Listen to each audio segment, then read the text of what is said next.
நாம் இன்றைக்கி பார்க்க போகிறது 8 வகையான அரிசி மாவு ரெசிபீஸ் தான் பார்க்க போகிறோம். அரிசி மாவு பயன்படுத்தி எப்படி வந்து நம்ம கிறிஸ்பியான ரோஸ்ட், பன் தோசை, மசாலா தோசை, பனியாரம், கரண்டி மசாலா பனியாரம், அதுக்கப்புறம் வந்து மசாலா ஊத்தாப்பம் எல்லாம் எப்படி பண்ணலான்னு பார்க்கலாம்.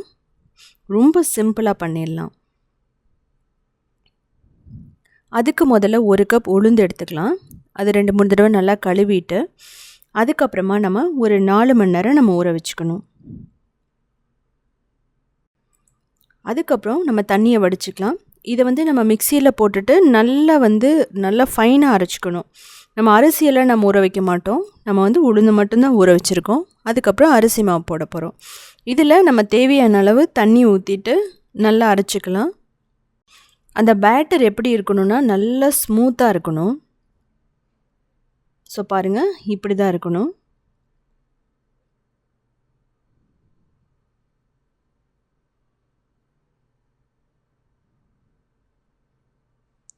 அதுக்கப்புறம் நம்ம ஒரு 4 கப் அரிசி மாவு எடுத்துக்கிறோம். நீங்கள் கடையில் வாங்கிக்கலாம் அரிசி மாவு.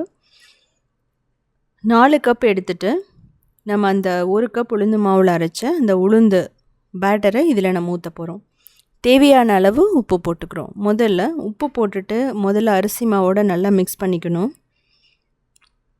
இதுக்கப்புறமா என்ன பண்ணணுன்னா, அரிசி மாவில் கொஞ்சம் கொஞ்சமாக தண்ணி ஊற்றி ஒரு தோசா பேட்டர் இன்னும் கொஞ்சம் தின்னாக நம்ம கொண்டு வந்துடணும். ஸோ அதுக்கப்புறம் தான் நம்ம உளுந்து மாவு வந்து நம்ம ஊற்ற போகிறோம். இதில் முக்கியமானது, இது முதல்ல கட்டி இல்லாமல் கலக்கணும். நீங்கள் பார்த்தீங்கன்னா நான் இதுலேயே வந்து ராகி மாவும் நான் வந்து வீடியோ போட்டிருக்கேன். அந்த வீடியோவையும் நீங்கள் போய் பார்க்கலாம்.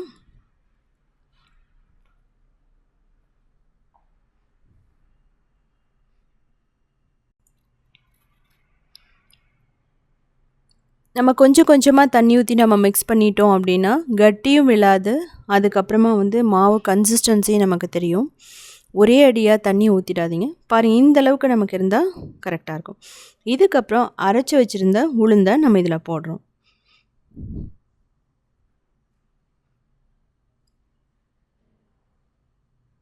இதுக்கப்புறமா இதை வந்து நல்லா மிக்ஸ் பண்ணணும். அந்த உளுந்தும் அரிசி மாவும் நல்லா மிக்ஸ் ஆகணும். இதுக்கப்புறமா நம்ம என்ன பண்ண போகிறோன்னா, அதை மூடிட்டு புளிக்க வச்சுருவோம். அதாவது ஃபர்மெண்டேஷனுக்கு விட்டுறலாம். ஒரு நைட்டு ஃபுல்லாக விட்டுருங்க, இல்லைனா ஒரு 2 நாள் கூட நீங்கள் விட்டுருங்க. ரொம்ப குளிர்காலத்தில் இது புளிக்க வந்து ரொம்ப லேட் ஆகும். இது புளிச்சாதான் நமக்கு தோசை, ரோஸ்ட்டு எல்லாமே ரொம்ப நல்லா வரும். அதனால் புளிக்க வைக்கிறது ரொம்ப முக்கியம். நமக்கு பேட்டர் வந்து இந்த அளவுக்கு இருந்தால் போதும். ஏன்னா நம்ம இட்லி ஊற்ற போகிறது கிடையாது. இது எல்லாமே ரோஸ்ட்டு, தோசை, ஊத்தாப்பம் இதுக்கு தான், பனியாரம் இதுக்கு தான். அதனால் இந்த கன்சிஸ்டன்சி பார்த்திங்கன்னா உங்களுக்கு ரொம்ப கரெக்டாக இருக்கும். ஸோ இதை மூடி ஃபர்மெண்டேஷனுக்கு விட்டுருவோம். ஃபர்மெண்டேஷனுக்கு அப்புறம் பார்த்திங்கன்னா இந்த மாவு நல்லா நமக்கு புளிச்சிருச்சு. இது வந்து பார்த்திங்கன்னா ரொம்ப ஒரு பர்ஃபெக்டான கன்சிஸ்டன்சின்னு சொல்லலாம். இதில் கிறிஸ்பி ஆகிறதுக்கும் நம்ம எதுவும் ஆட் பண்ணலை. அதுவும் இல்லாமல் எந்த அரிசியும் நம்ம ஊற வைக்கல. Idli rice, raw rice, parboiled rice எதுவுமே நம்ம போடலை. இப்போ நல்லா மிக்ஸ் பண்ணிக்கலாம். முதல்ல பேப்பர் ரோஸ்ட் தோசை வந்து நம்ம ஊற்ற போகிறோம். அதுக்கு வந்து இந்த பேட்டர்லேயே ஒரு 1/2 கிளாஸ் தண்ணி ஊற்றிக்கோங்க. அதுக்கப்புறமா நல்லா மிக்ஸ் பண்ணதுக்கப்புறம் நல்லா அயன் தோசை தவாவில் இப்படி ஊற்றிட்டு ஈவனாக ஸ்ப்ரெட் பண்ணி விட்டுருங்க.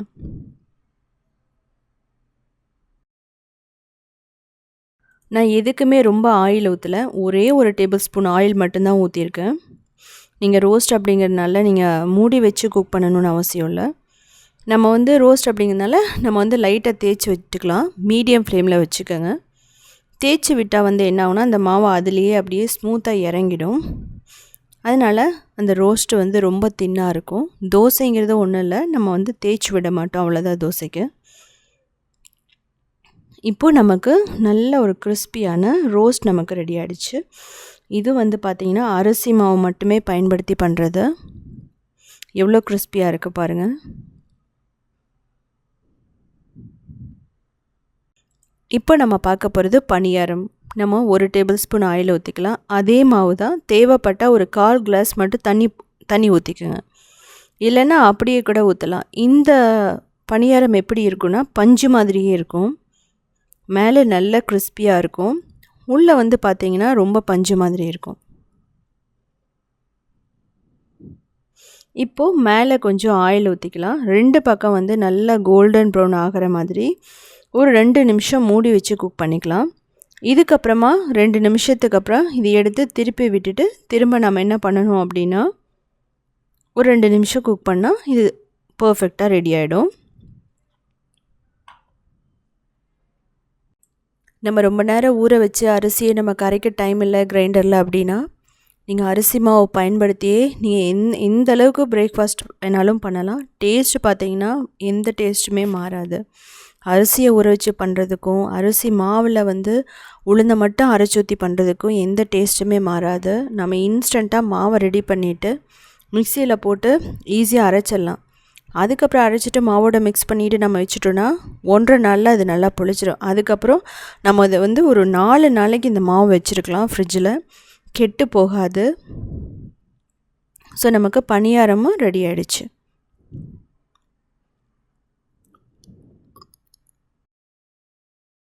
பணியாரத்துக்கு அப்புறம் நம்ம பார்க்க போகிறது என்னென்னா பன் தோசை. ரொம்ப சிம்பிளாக எப்படி பண்ணுறதுன்னு பார்க்கலாம். பன் தோசைக்கு நம்ம ரெடி பண்ணி வச்சுருக்கிற மாவில் ஒரு 1/4 கிளாஸ் தண்ணி ஊற்றிடுங்க. நல்லா மிக்ஸ் பண்ணிவிட்டு இது மாதிரி ஒரு சின்ன பாத்திரத்தில் கடாயில் ஒரு டேபிள் ஸ்பூன் ஆயில் ஊற்றிட்டு அதுக்கப்புறம் இந்த மாவு ஊற்றிட்டு ஒரு 2 நிமிஷம் மூடி வச்சு குக் பண்ணணும்.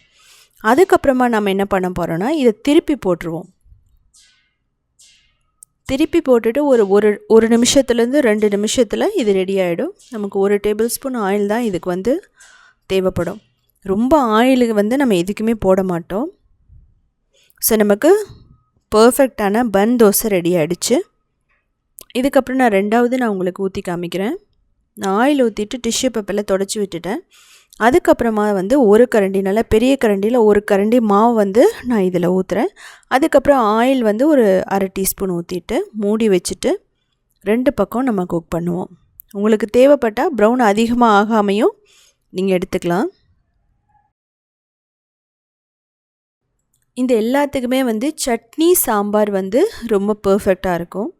நான் 2மே வந்து வீடியோ நிறைய போட்டிருக்கேன், நீங்கள் பாருங்கள். நமக்கு பன் தோசை ரெடி ஆகிடுச்சு. இது உள்ளே எப்படி இருக்குன்னு நம்ம வந்து செக் பண்ணலாம். எக்ஸாக்டாக பன் மாதிரியே இருக்கும். வெளியே பாருங்கள், நல்லா ரோஸ்ட் ஆகி உள்ளே பன் மாதிரியே இருக்குது.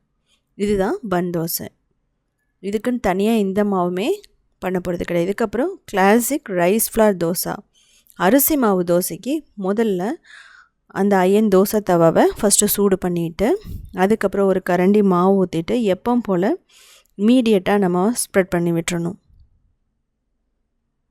நீங்கள் மாவு ஊற்றிட்டு அப்படியே விட்டிங்கன்னா சுருள் ஆயிரும்.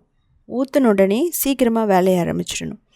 இதுக்கப்புறமா வந்து நம்ம ஆயில் ஊற்றுறோம். கர்நாடகாவில் வந்து வெண்ணெய் தோசைன்னு சொல்லுவாங்க. அதுக்கு நீங்கள் வந்து வெண்ணெய் வந்து போட்டுக்கலாம். பாருங்கள் எந்த அளவுக்கு தின்னாக இருக்குன்னு சொல்லிட்டு. ஸோ நமக்கு ரொம்ப பர்ஃபெக்டான அரிசி மாவு தோசை ரெடி ஆகிடுச்சு. இதை எடுத்துடலாம்.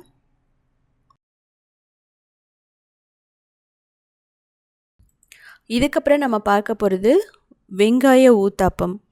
கொங்குநாடு கிராமத்தில் பண்ணுவாங்க. இந்த மாவுலேயே வந்து வெங்காயம், அதுக்கப்புறம் வந்து பச்சை மிளகாய், கருவேப்பிலை, கொத்தமல்லி இதெல்லாமே போட்டுட்டு தாளித்து இதில் கொட்டிடுவாங்க. இஞ்சி இதெல்லாமே தாளித்து கொட்டிட்டு அதுக்கப்புறம் என்ன பண்ணுவாங்கன்னா ஊத்தப்பம் மாதிரி ஊற்றுவாங்க. நீங்கள் மேலே தூர ஆனியனை விட இப்படி ஆனியன் தோசை நீங்கள் பண்ணிங்கன்னா, ஆனியன் ஊத்தப்பம் பண்ணால் ரொம்ப டேஸ்ட்டாக இருக்கும். ஸோ முதல்ல ஆயில் ஊற்றிட்டு கடுகு, கடலைப்பருப்பு, உளுத்தம்பருப்பு, வெங்காயம், இஞ்சி, பச்சை மிளகாய், கருவேப்பிலை, கொத்தமல்லி, அவ்வளோதான். இதுக்கு மேலே நான் வந்து இட்லி பொடி தூவியிருக்கேன். இது ஒரு டேஸ்ட்டுக்காக. ஸோ நல்லாயிருக்கும். தனியாக அந்த ஊத்தாப்பத்தை வந்து அப்படியே சாப்பிட்லாம். 1 டீஸ்பூன் ஆயில் மட்டும் நான் வந்து தூவின மாதிரி தூவியிருக்கேன், அவ்வளோதான். இதுக்கப்புறம் நம்ம திருப்பி போட்டும் பண்ணலாம், இல்லை அப்படியேவும் எடுத்துடலாம்.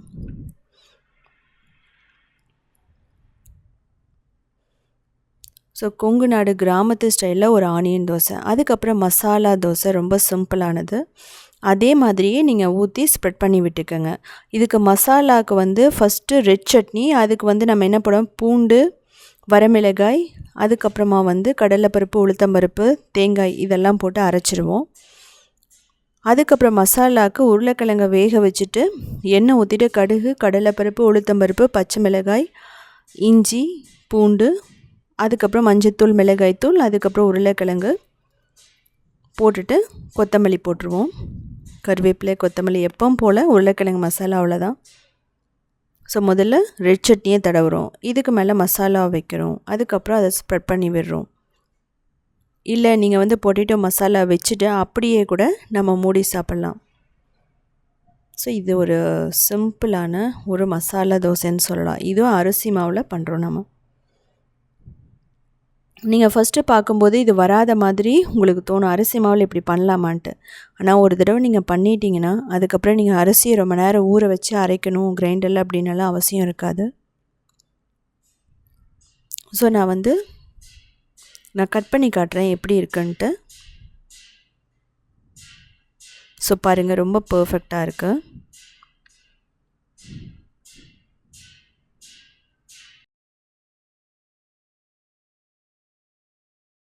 ஸோ மசாலா தோசையை இன்னொன்று நான் எப்படி ஊற்றுறதுன்னு சொல்லிவிட்டு நான் காட்டுறேன். அந்த மாவில், அரிசி மாவுலேயே தான்.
இதுக்கப்புறம் நம்ம மசாலா தோசைக்கு அப்புறம் நம்ம பார்க்க போகிறது 2 சிம்பிளான ரெசிபி. ஒன்று கரண்டி மசாலா பணியாரம், அதுக்கப்புறம் வந்து மசாலா ஊத்தாப்பம். அவ்வளோதான்.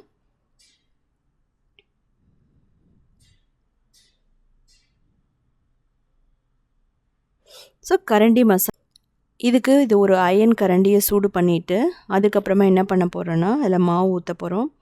இதுக்கப்புறமா என்ன பண்ண போகிறோன்னா அந்த மசாலா, பொட்டேட்டோ மசாலா, உருளைக்கிழங்கு மசாலா வச்சுட்டு மேலே கொஞ்சம் மாவு ஊற்றிட்டு ஆயில் வந்து நம்ம 1 டீஸ்பூன் ஊற்றுறோம். மூடி வச்சு நம்ம குக் பண்ணுறோம்.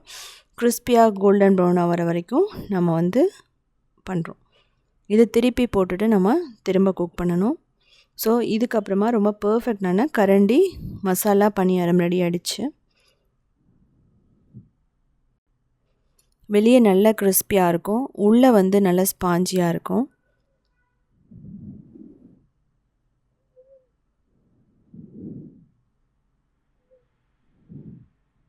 இதுக்கப்புறமா நீங்கள் பார்க்க போகிறது மசாலா ஊத்தப்பம். அதே மாவு தான், அரிசி மாவு தான்.